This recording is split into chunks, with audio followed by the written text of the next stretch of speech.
choisi ce dialogue entre spécialistes avant de donner la parole au reste des participants que nous sommes. Alors, sans tarder, je vais donner la parole au professeur Abdussalam Sall, qui est donc, lui, dans le domaine des sciences pointues, comme on dit ici dans cette université, des chimistes, recteur de l'université, et a écrit des ouvrages sur ce que l'Afrique doit faire pour accélérer la cadence. Donc, sans tarder, je donne la parole à Abdussalam. Voilà.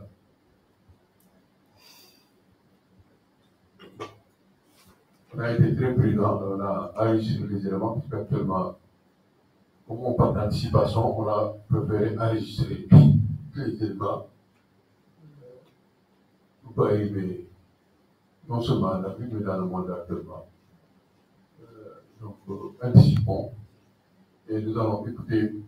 Il est présent en même temps, ici dans la salle.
4 délégués au niveau des commissions économiques régionales et 6 délégués au niveau national.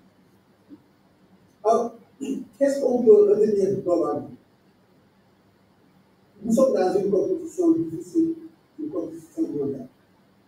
La place et le rôle de l'Afrique dans le monde à venir est constant de notre implication dans la création d'une masse critique de compétences dans tous les domaines.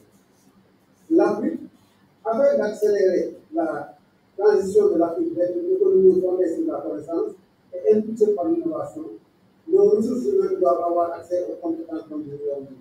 Là aussi, j'ai cité l'Union africaine.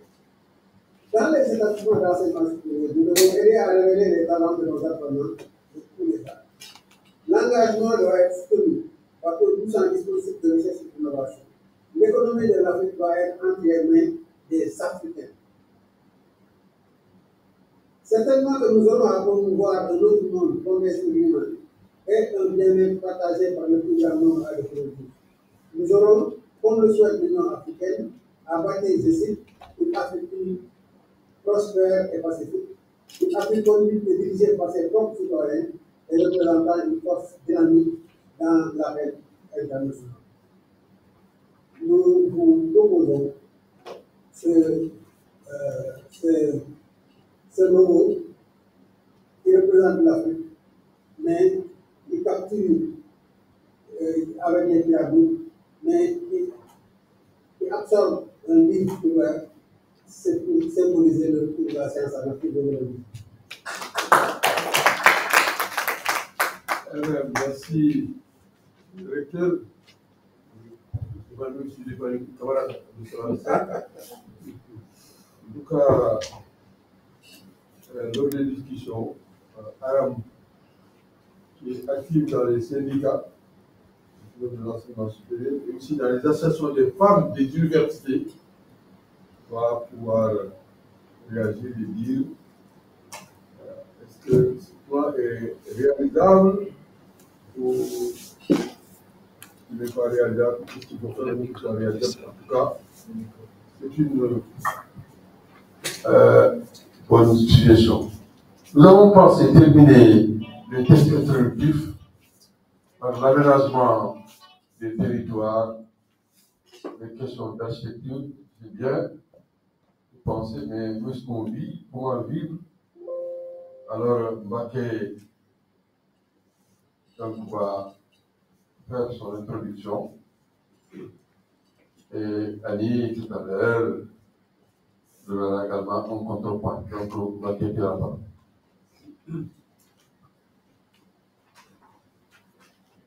Merci beaucoup.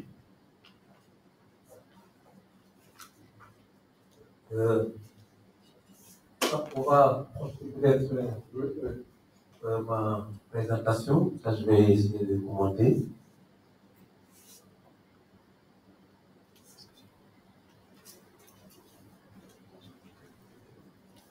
Voilà. Hein? C'est ça, hein? Là, il faut pas seulement écouter, il faut regarder. Oui, voilà. C'est simple. Avec les images, on pourrait peut-être. Je ne sais pas. J'ai commenté. Ah, oui, je les avais envoyés. Vous avez un clé. Clé USB. Ok.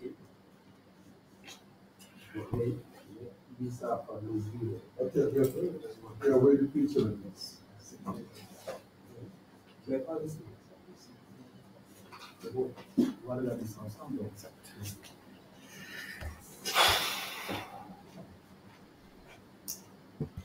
Tiens, tu veux faire cette présentation-là.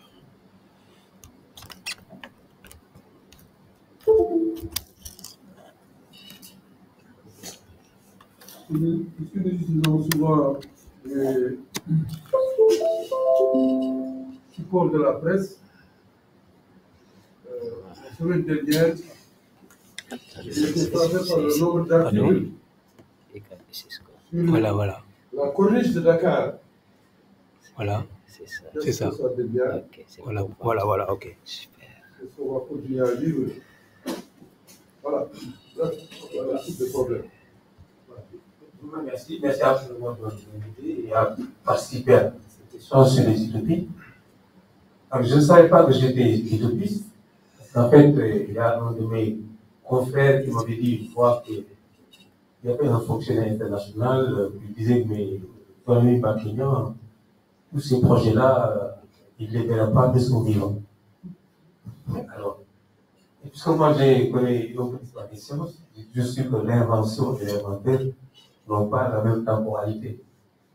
La seule chose, c'est que je forme mon entourage et mes dossiers sont bien rangés pour que la suite puisse être continuée. Donc, ça me rassure quand il vous disait ça parce que l'algèbre de Boole est aujourd'hui le langage des ordinateurs. Quand Boole parlait d'une certaine arithmétique par rapport à ce que les gens faisaient, 1, 2, 3, 4, lui disait avec 0, 1 ou faux ou vrai, on peut faire des opérations.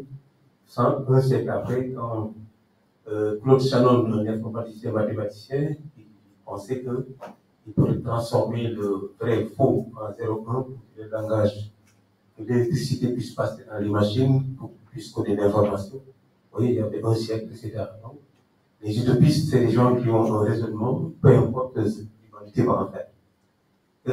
Dans mon métier d'architecte, d'abord c'est rare parce que les concours d'architecture, on ne les connaît pas beaucoup. Mais quand j'y participe, il y a un critère qu'on appelle le respect du programme. Et quand je fais des concours, moi je vais plus au-delà du programme. Et par définition, je suis censé échouer dans le concours parce qu'en fait, ce qu'on me propose ne me satisfait pas. Et pourtant, quand on fait un concours, c'est pour les gagner. Et je les perds, mais avec beaucoup de plaisir, parce que je me rends compte que le jury n'est pas dans le dynamique du futur. Et que moi, je participe, mais je leur montre encore une fois que le problème que vous avez posé, non pas que c'est mal posé, et vous n'allez pas au-delà de cela. Alors, je propose ici trois utopies. D'abord, ce que j'appelle les pyramides creuses. Pyramides creuses. Donc, utopie, c'est les collines des poumons verts. Et troisièmement, les îles d'énergie marine flottantes au Sénégal. Et dans ma conclusion, je ne parle pas d'utopie, je parle de conjecture. Je constate que les utopies, c'est donc des business internes africains, mais les conjectures, c'est notre ouverture au monde. Le monde des sciences, le monde politique ouvre des perspectives en disant que c'est des questions ouvertes. Ouverte veut dire pas de solution pour nous. Et je pense que l'Afrique a des mots à dire dans ces questions ouvertes. Je ne suis pas certain qu'on doit rattraper tout ça. Il y a des bases culturelles qui nous permettent d'apporter des solutions. Parce que les autres peuples, ils ont pris des hypothèses. Et dans leurs hypothèses, ils ont mis de côté certaines choses. Quand on dit hypothèse, c'est un choix. Et le choix, souvent, il est esthétique. Dans les possibles, il y a des choses qu'on peut mathématiser, mais à un moment donné, on prend ce qui est efficace et on discute. Et tout ce qui n'est pas efficace, on le met à la poubelle. Malheureusement, toute culture qui n'est pas tant efficace, il est à la poubelle. Et c'est ça le mépris culturel. C'est ça pour laquelle il faut qu'on regarde certaines choses pour pouvoir avancer. S'il vous plaît.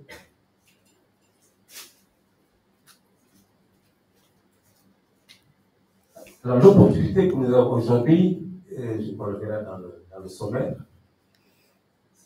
c'est par exemple les enjeux de développement durable. Transition économique, transition urbaine, transition énergétique. Nous sommes dans un monde de transition, autant pays pauvres, pays développés. Tout le temps, c'est la transition. Et je dis que dans cette transition, on a des opportunités. On peut avancer. Oui, j'ai fait le clavier. Difficile. Ça va nous faire un peu de temps, mais ça va, c'est bon. Ouais, je vois que c'est bien. Je peux le faire avancer peut-être. Non, c'est bon maintenant. C'est bon. Ok. Donc, dans le sommet, je vous parle d'abord des contextes des changements climatiques et des opportunités. Parce qu'en fait, voilà, une opportunité, c'est-à-dire qu'il n'y a pas de retour d'expérience. Tout le monde en parle. Donc, ça veut dire que c'est l'occasion pour l'Afrique d'innover. Et ces trois éléments dont je parlais, c'est vraiment dans ce cadre-là. Et en conclusion, je parle des conjectures. Alors, les conjectures, c'est au niveau des formes. Conjecture au niveau donc de la théorie des nombres et après sur ce que j'appelle les calculs. Alors, pour avancer, alors, Ce tableau-là, c'est juste un résumé des enjeux. Les enjeux sur les engagements internationaux. Le Sénégal s'est engagé dans les ODD, sur l'accord de Paris sur le climat et le nouvel agenda urbain. Et quand on les croise, nous avons la transition écologique, transition énergétique, transition urbaine, etc. Et chaque transition, chaque engagement a des objectifs que je vais pas laisser ici, que vous connaissez tous en face. Alors ça, c'est le concours sur les portées d'entrée des Diamniadio. Portée d'entrée vous dire une annonce qui vous dit, dès que vous arrivez sur l'autoroute, que ici, c'est Diamniadio. Alors moi, quand j'ai vu le concours, mais je vais y participer. Mais j'essaierai de montrer que le problème que vous posez, c'est déjà que vous avez mal conçu la ville. Vous voyez, déjà, j'étais au concours. Parce qu'en fait, quand je dis que vous avez mal conçu la ville, ça veut dire que l'autoroute divise la ville en deux parties, en deux vitesses. On veut que les gens ralentissent pour savoir qu'ils sont dans la ville. Pour moi, ça n'a pas de sens. Alors, qu'est-ce que j'ai fait? J'ai construit 3 pyramides pour, justement, quand les gens arrivent, qu'ils fassent un stop, un relais pour participer à la ville. C'est-à-dire qu'on ne traverse pas la ville.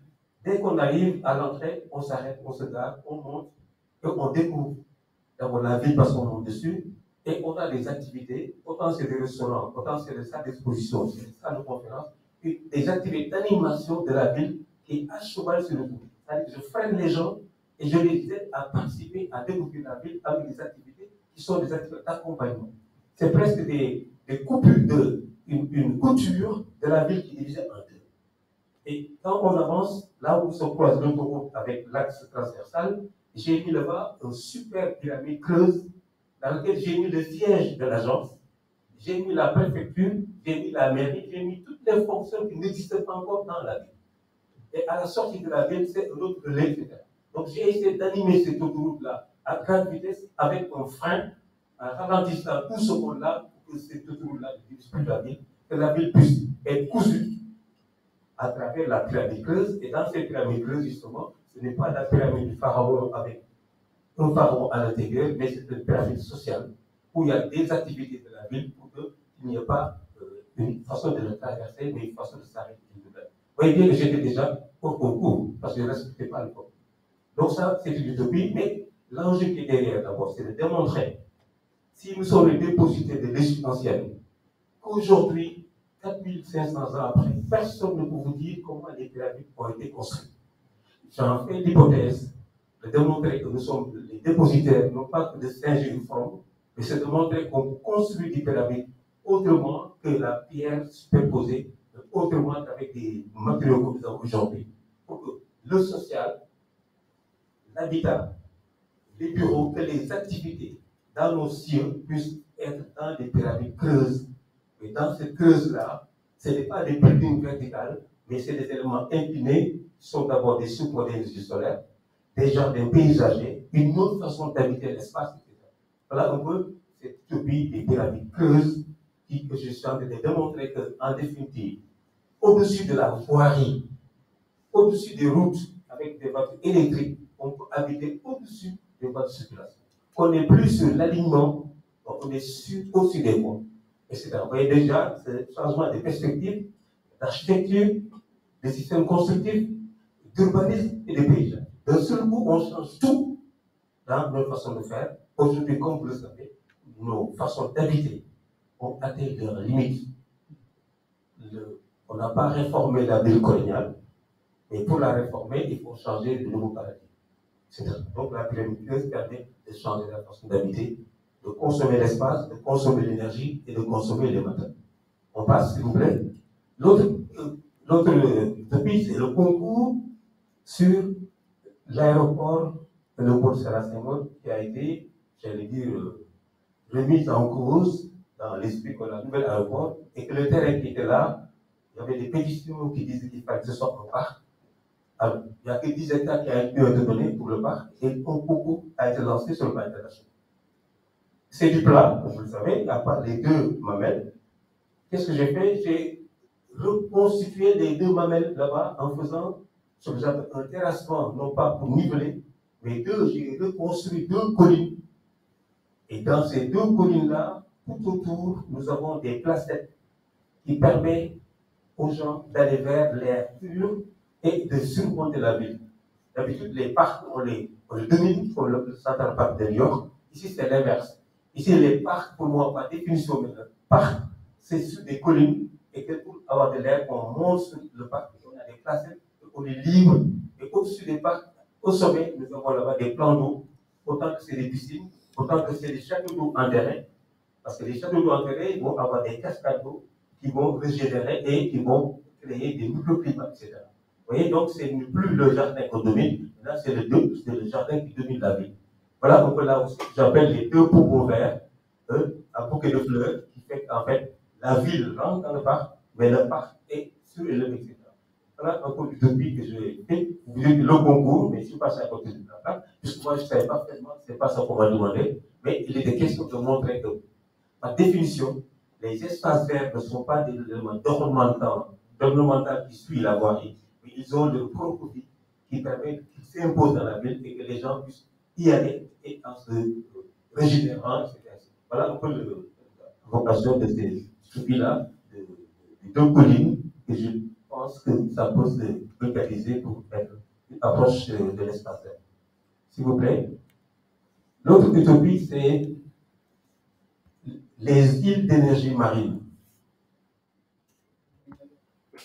Comme vous le savez, avec ces enjeux de changement climatique, la presqu'île du Cap-Vert, avec sa forme bien sculptée, il me semblait qu'au large de cette presqu'île, elle a besoin d'être protégée par des îles. C'est difficile? Oui, quelquefois ça se plante. Je vais essayer avec ça. Attendez.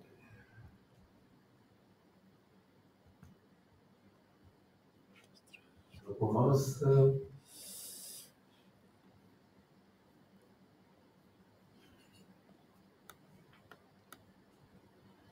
Et encore. Voilà. Je ne viens pas ici encore. C'est bien sorti là, sur l'ordinateur, mais pas sur le. C'est un problème de définition de l'ordinateur. Je vais retourner sur votre. On était là.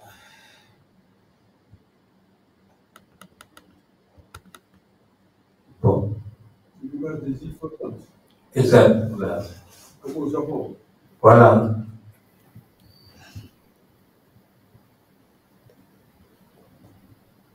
Qu'est-ce que c'est?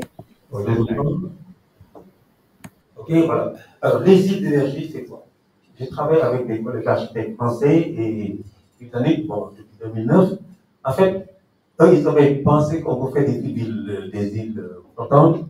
Mais l'enjeu, c'est quoi? C'est ce qu'on appelle les énergies thermiques des mers. C'est-à-dire que dans nos tropiques, avec le soleil, l'eau superficielle est presque 24 degrés, donc chaude. Mais quand vous êtes à 1 km dans l'océan, vous êtes à au moins 4 degrés. Faites l'expérience. Prenez un morceau de glace et mettez ça sur votre langue. Hein, quand on est des jeunes, on a tous fait l'expérience. Ça vous brûle. Si vous mettez du froid et du chaud en même temps, ça brûle, ça dégage de la chaleur. Donc ça veut dire que vous mettez en contact l'eau chaude en surface et l'eau froide en fond de mer, ça s'évapore. Mais l'eau qui s'évapore, c'est comme si la CRD qui avait le flux de faire bouillir l'eau et que la vapeur puisse fonctionner les turbines. Voilà. Cette énergie thermique des mers, si vous mettez les deux en contact, vous avez d'abord une coproduction de la vapeur qui vous donne de l'eau douce. Cette vapeur-là va vous faire tourner des turbines et ça vous donne de l'énergie. Donc, ça veut dire quoi? Sur la plateforme, vous avez 5 énergies renouvelables. D'abord, vous avez le courant des mers, vous avez les vagues, il y en a 3. Au-dessus, vous avez des panneaux solaires et après, vous avez des éoliennes. Or, la critique faite sur les énergies renouvelables, c'est l'intermittence. Mais cette fois-ci, sur la plateforme, ils se complètent. En se complétant, l'intermittence est réglée. En même temps, le fait de l'avoir mis en collier autour de la presqu'île du Cap-Vert, ça veut dire quoi? Il va intercepter les courants marins qui créent l'érosion côtière. vous avez l'énergie, vous avez la protection des éléments côtiers. Et c'est ça les enjeux de développement durable. Atténuation des gaz à effet de serre, vous dites que vous utilisez le soleil. Interception des vagues qui créent les zones côtières, vous avez l'adaptation. Or, nos pays font le choix de l'adaptation en disant que nous, ce n'est pas notre faute. Or, nous avons à intervenir sur les deux de manière simultanée. Atténuation et adaptation. Alors, toutes les industries là, qui sont sur le littoral, qui polluent, mais vous faites de la pêche, mais vous installez votre usine sur une plateforme en mer, pas besoin de venir sur la côte. En même temps, on règle la question de la pollution marine qui a liquidé l'ensemble de nos côtes. Mais quelqu'un qui veut une belle plage, mais des hôtels là qui prennent tout le littoral, qui empêchent Dakar de respirer, mais mettez votre hôtel sur une plateforme flottante. Amenez du sable là-bas, faites ce que vous voulez, vous libérez la côte. Donc ça veut dire quoi? Les plateformes, c'est d'abord l'énergie pour faire l'activité. Maintenant, il est devenu fonctionnel. Vous avez des hôtels, vous avez des industries, vous avez tout ça. Donc, au large, allez faire ce que vous voulez là-bas, mais vous libérez la côte, etc. Donc, sur la question de changement climatique, voilà les innovations que nous sommes censés faire. Donc, on passe.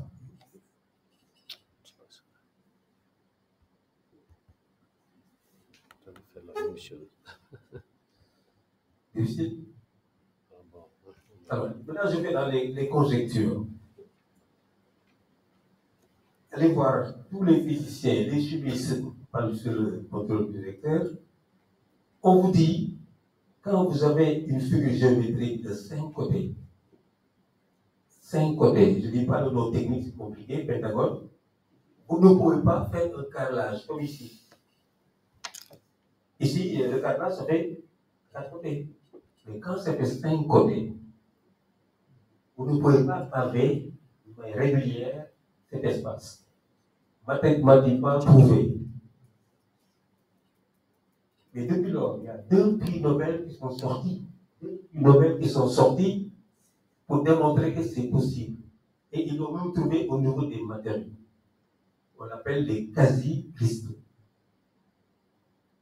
Alors, j'ai pris le paramètre des quasi-cristaux que j'ai appliqué en matière d'architecture, en matière d'urbanisme, etc. pour montrer la hiérarchie dans laquelle les villes peuvent avoir une certaine croissance maîtrisée.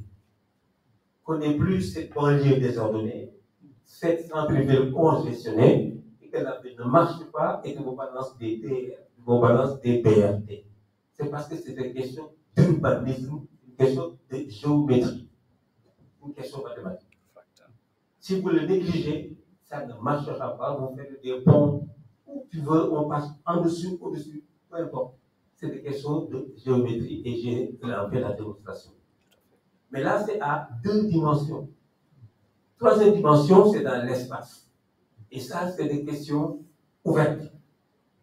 Et là, je suis dans les conjectures.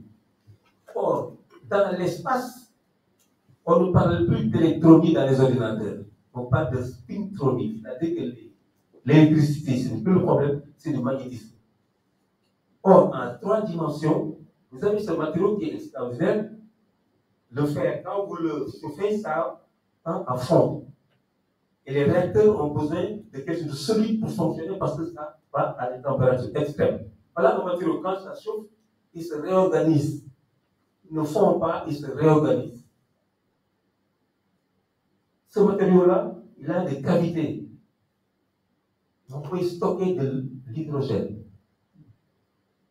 Ce matériau-là, il permet de capter l'énergie solaire. Aujourd'hui, le rendement, c'est à 20%. Et lui, il peut, avec le soleil, récupérer l'espèce du soleil pour le transformer en énergie spatiale. Ça, c'est des conjectures et c'est des enjeux. Je passe sur ça. D'autres conjectures, s'il vous plaît, on passe. Ici, je fais quoi? Je fais la démonstration que ce qu'on appelle le nombre premier, qu'on ne peut pas diviser. Prenez 7, prenez 11, 17, vous ne pouvez pas diviser par 2. Mais prenez 9, prenez 15, 22, vous pouvez diviser par 2, par 3, par 5. Et ce nombre-là, on ne peut pas diviser par. Et pourtant, c'est ce nombre-là qui est le code secret de nos cartes bancaires, de nos emails, etc. Vous prenez un nombre premier de 100 chiffres. Vous le multipliez avec un nombre premier de 100 chiffres. Il faut 2 siècles pour que l'ordinateur puisse retrouver les éléments de base. Et c'est ça le code secret de tout ce que vous avez. Les ordinateurs, les mots de passe sont basés sur justement l'impossibilité de faire le calcul pour retrouver ces 2 éléments. Et si j'ai montré le triangle que vous voyez ici, là, quand on compte toujours 1, 2, 3, 4, 5. Et toute la mathématique est dans ce schéma de compte. Mais écoutez la musique de Dunia et Rose. Alors, je vais vous faire la démonstration. Je passe. Dunia Rose vous dit 1. Après, il dit 2. 1, 2, 1, 2, 3. C'est-à-dire, nous comptons sur le triangle. Vous connaissez la musique de Majorelle?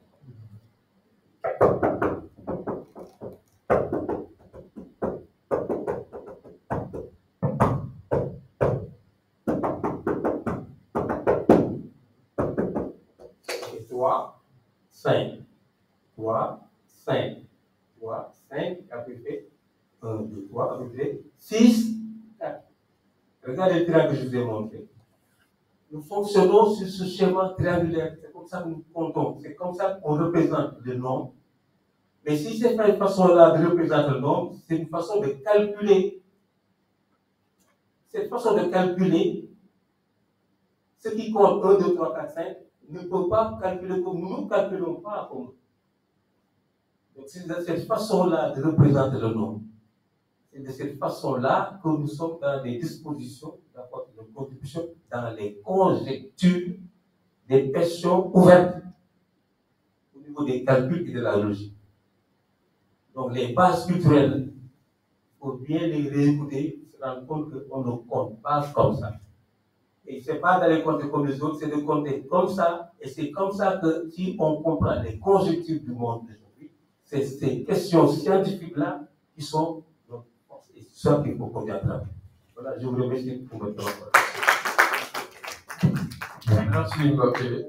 Donc, tout à l'heure, Suleiman va vous montrer que parmi les éléments relevés dans la coupure de presse, vous avez été suffit de voir des articles aussi sur les constructions dans le foot sénégalais où nos parents émigrés mettent beaucoup d'argent, construisent de belles villas, mais n'y habitent pas. Personne ne dort la nuit dans les maisons qui sont construites. Je suis sûr que si vous allez à Nouakchott, en Mauritanie, vous allez voir le même spectacle. Vous êtes souvent en Mauritanie, de voir des hommes très riches et des femmes très riches, mais le soir, tout le monde est dans la tente. Personne n'habite. Donc, voilà des problèmes très sérieux que mon poids Baké a posé, il va nous donner son avis sur tout cela. On va attaquer donc du côté des discutants. Dans l'ordre, on avait dit que on a la chance, il y en a une, notre sœur Fatso, qui est sûrement en ligne, mais sinon, Angèle, Aram et Annie sont ici, en présentiel. Si Fatso n'est pas en ligne, parce que Fatou, elle n'est pas encore en ligne, donc ce qu'elle avait fait en voyage, elle est revenue du Brésil il y a 2 jours. Je crois qu'elle avait dit, peut-être qu'il tu peux essayer de. Ou Jules, tu peux essayer de la joindre, tu as son numéro de téléphone. En tout cas, je passe sans tarder la parole à Angèle, qui va nous dire ce qu'elle pense des utopies africaines en matière de cinéma. Vas-y, Angèle. Merci, Bouba. Vous allez à...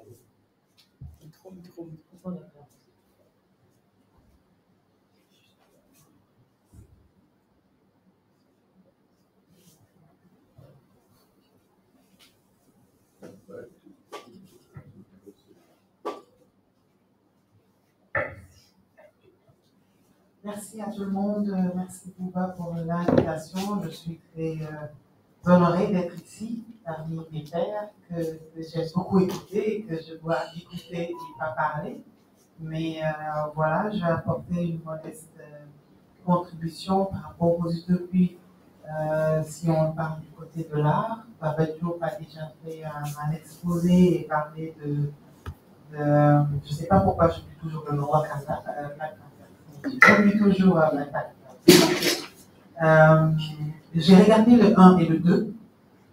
C'est époustouflant, c'est impressionnant et on est content de voir, d'entendre Baba Mal parce que ça le rattache à son origine, l'origine de cette histoire-là africaine. Et je trouve que c'était très intelligent de leur part d'attacher quelqu'un comme Baba Mal qui a une voix ancrée, profonde, intérieure à ce film-là. Ça le légitimise presque. Et puis surtout sur le 2, où quand on commence justement cette scène époustouflante de début, c'est vraiment la voix de Baba qui le porte. Moi, j'ai envie de parler des utopies aussi par rapport à la jeune génération de créateurs. Et on a tendance à penser que quand on parle de futur, ça va être tout de suite le genre, comment on appelle ça? La science-fiction. Or, ce n'est pas toujours lié à la science-fiction de parler du futur d'un continent, d'un pays ou des histoires futures. Et on assiste souvent à des films qui veulent explorer un genre qui n'est pas maîtrisé. Pourquoi? Je ne sais pas. Je ne saurais pas le justifier. C'est parce qu'on n'a pas l'habitude de se frotter à ce genre de la science-fiction. On n'a pas assez de moyens pour faire des films de science-fiction qui sont souvent aboutis. Et la majeure partie du temps, il y a de belles esquisses. Il y a de belles esquisses. Après, il y a le film de Saul Williams qui est très fort. Mais dans la jeune génération, les films qu'on peut voir, on dit que c'est des essais. C'est des élans qui sont bien, mais soit on voit dans la forme, il y a le manque de moyens, ou alors dans le fond, il y a quelque chose qui n'est pas approfondi. Mais je pense que dans cette gestion de nos utopies, ce n'est pas forcément toujours lié à la science-fiction. Et que quand on prend par exemple le film Womanski, on parle des Amazones, et pour moi c'est futuriste. Pourtant on parle d'une histoire qui est très ancienne de cette force des Amazones-là, mais quand je regardais le film, je me disais ça c'est l'avenir de l'Afrique. Nous, dans la majeure partie de nos séries sénégalaises, on parle d'un Sénégal futur, mais qu'on copie de l'Occident. On pense que le futur ou le bon futur entre parenthèses, c'est quand dans toutes les scènes, la majeure partie des scènes de repas, on dresse cette table comme on dit en Wolof. Dans quelle maison on mange à midi en dressant? Non, on sert même quand on mange à table, on pose des choses et on mange. On ne dresse pas l'assiette, le truc, et on n'a pas ni ce temps, ni les moyens, ni l'argent. Or, dans la majeure partie de nos séries aujourd'hui, les repas sont dressés. La table est dressée comme si on était le jour de Noël, de Pâques, ou même Noël et Pâques, je veux dire, on ne dresse pas ainsi les tables, comme si c'était tous les jours un mariage ou tous les jours un grand anniversaire. Et peut-être c'est notre façon de penser que ça c'est le futur, et les jeunes qui sont loin de cette réalité de la capitale pensent que c'est ça la capitale, pensent que c'est ça le futur, c'est l'objectif, c'est ce que j'ai envie d'atteindre, cette Afrique-là. Or non, je pense qu'il faudrait que nos artistes, qu'on se documente davantage, qu'on soit plus cultivés, en tout cas la jeune génération, parce que l'ancienne génération, elle était, nous quand on est arrivé, les premiers conseils qu'on nous donnait, c'était lisez, regardez ce que les anciens ont fait. Tu veux développer cette thématique, il y a déjà peut-être un film qui ont développé la même thématique, mais subtilement ou autrement. Donc regarde-les d'abord avant de revenir à ton sujet. Et aujourd'hui, je trouve que la jeune génération d'artistes, malheureusement, ne lit pas assez, ne se documente pas assez. Parfois, ils ne savent même pas quels sont les films ou les livres qui ont déjà été écrits par leur père, ou les films de Semaine ou de Mambéty ou autres, ils ne les ont jamais vus pour savoir que Mambéty était très futuriste, était très dans cette belle utopie-là de l'Afrique.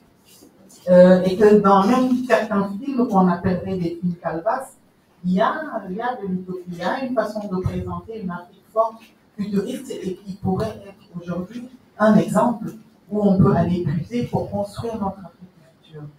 Donc, ce n'est pas forcément que des films calvas parce que c'est fait dans la case ou dans un village, que ce n'est pas forcément des films futuristes. Pour moi, le mot futur et utopie, là, il est dans l'ancrage, dans la base, dans qu'est-ce que c'est que l'Afrique. Et c'est avec ce que nous sommes, et on ne se rend pas compte, c'est ce que tous les autres viennent chercher aujourd'hui chez nous, que ce soit Chanel, que ce soit les créateurs de mode, de clips, les musiciens, je veux dire, les gens de Wakanda qui viennent tous, avant de faire Woman King, ils ont d'abord fait un documentaire avec nous plus tard, qui, comme par hasard, va au Bénin pour découvrir le Bénin. Et à la fin du documentaire, quand tu regardes le film, tu dis, ah, alors le documentaire a servi à avoir de la documentation pour faire la fiction. Ce n'était pas seulement le documentaire, j'ai envie de découvrir le Bénin parce que c'est un beau pays.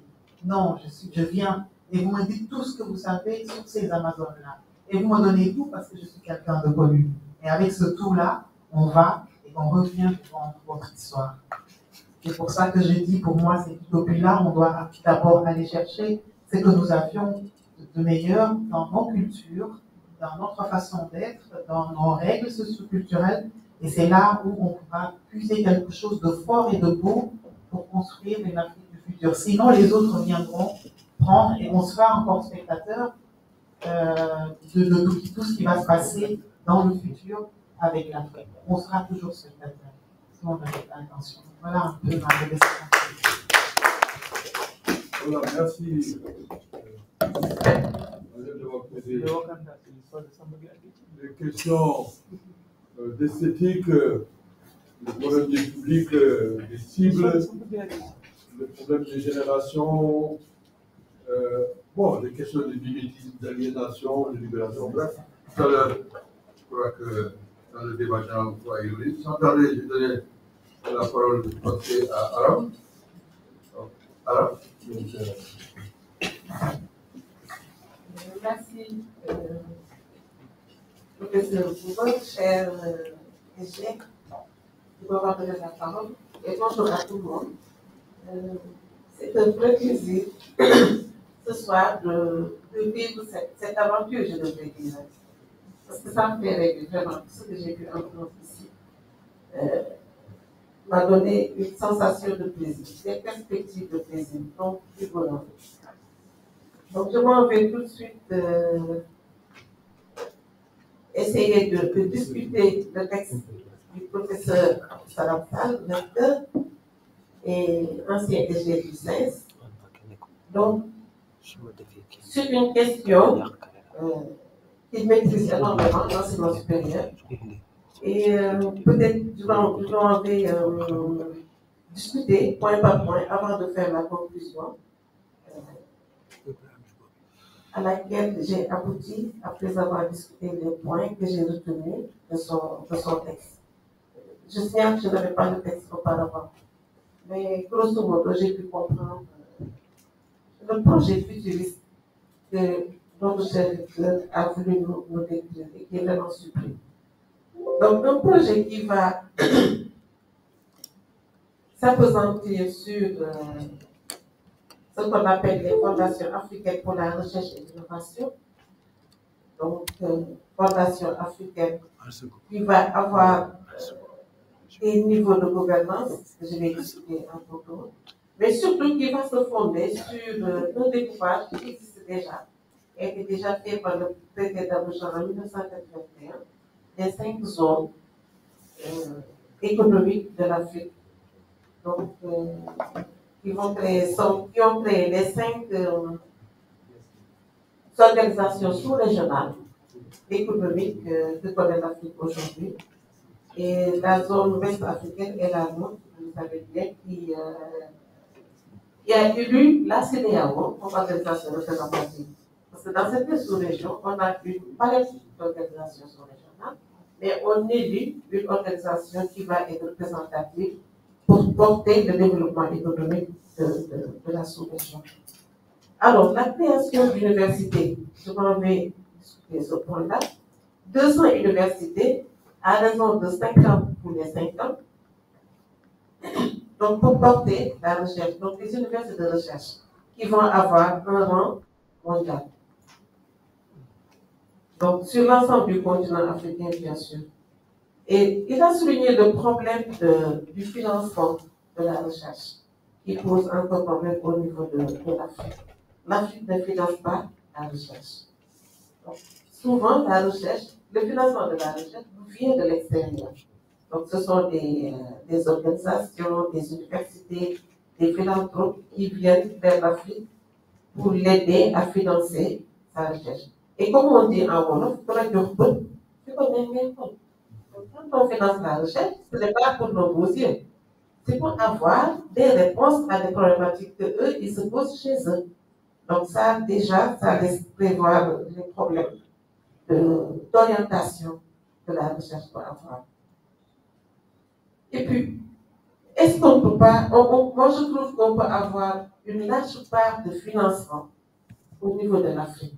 Aujourd'hui, si on regarde, si on constate un peu ce qui se passe, nous élevons nos enfants, nous payons des écoles très chères.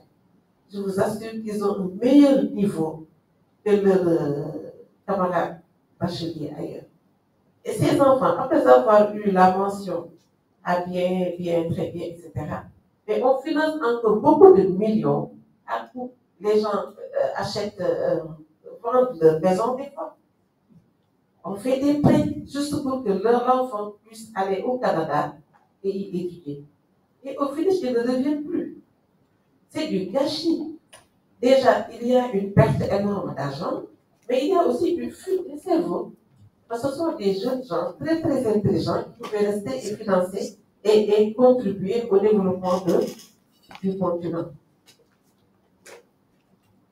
La question de l'entrepreneuriat aussi pose à peu près ce même problème d'extranéité que j'ai souligné tout à l'heure.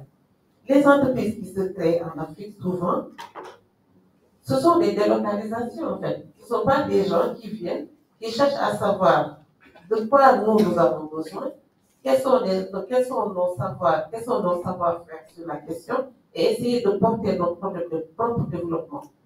L'autre jour, je discutais avec un Malien qui me dit oui, on est en train d'installer beaucoup d'usines au Mali. D'accord, mais ce n'est pas pour vos beaux yeux. Si la Chine s'installe chez vous, c'est parce que c'est moins cher de payer la main-d'œuvre, c'est moins cher de payer déjà même il y a des exonérations pour plein d'entreprises étrangères, donc exonération fiscale. Donc l'environnement est favorable. Ça, c'est le système capitaliste. Il faut produire avec moins d'argent pour pouvoir être compétitif. Donc, c'est une recherche de compétitivité, mais pas forcément de développement de nos pays. Il y a dans le domaine de l'environnement, de la préservation de l'environnement, il y a une institution qui s'appelle IED qui fait beaucoup de recherches sur les savoirs et savoir-faire locaux pour montrer que nous n'avons pas forcément besoin de chercher ce qui se fait ailleurs. Mais puisque nous n'avons pas les mêmes problèmes, il suffit juste de nous de savoir, de tirer de nos traditions les modes de gestion, de préservation, etc., qui peuvent être plus bénéfiques pour notre environnement. Donc, compétences, innovation. Sur ces questions de l'innovation, la COVID a fini par nous montrer combien on peut être très réactif, combien on peut avoir de la résilience, donc combien on peut innover dans des domaines insoupçonnés. Donc, sur ce point, la capacité de réaction et d'invention des Africains n'est plus à démontrer. Les écoles supérieures aussi techniques montrent beaucoup de résultats de recherche, mais malheureusement, ils ne sont pas valorisés. On peut produire des voitures électriques, mais si vous n'avez pas beaucoup d'argent pour valoriser les produits à grande échelle, la recherche reste dans les tiroirs, en fait, malheureusement.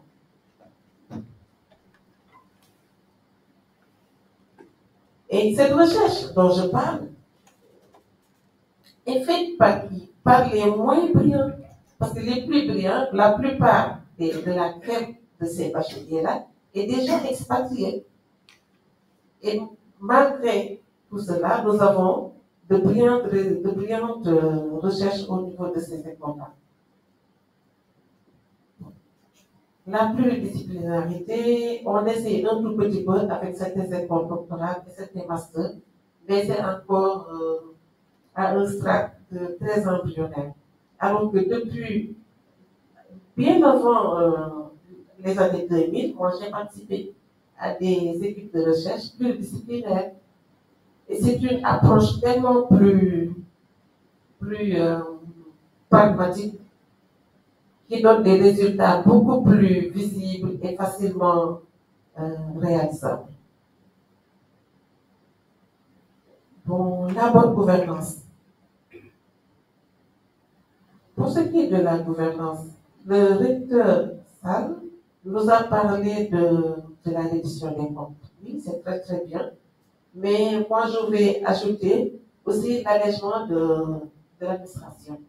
On est une administration très soft, qui va être donc moins budgétivore, qui va être représentative et très inclusive aussi.